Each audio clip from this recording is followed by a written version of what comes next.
Alamid banana ketchup, ang bida sa almusal ng bayan, sa tapsilog, hotdog, at syempre sa spaghetti na matamis na parang first love. Pero teka lang, may masamang balita mula sa Taiwan, ang UFC banana ketchup. Oo, yung pambansang sarsa ay ban na. Bakit daw? May halong orange G sa food dye. Hindi yan G sa ganda ha? G sa goodbye ketchup, hello lungkot. Imagine mo to, tapsilog na walang ketchup, spaghetti na parang kulang sa tamis ng buhay. Hotdog lang, parang relasyon na walang label, malungkot, walang sarsa. Ang Taiwan FDA naglabas ng memo, bawal lang orange G sa pagkain.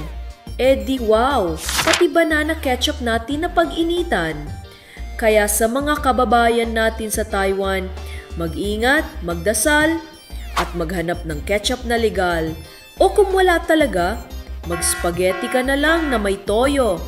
Banana ketchup, we miss you! Huhu! Bye-bye! Gusto mo ba ang content namin? Mag-subscribe at i-follow na ang Liho TV.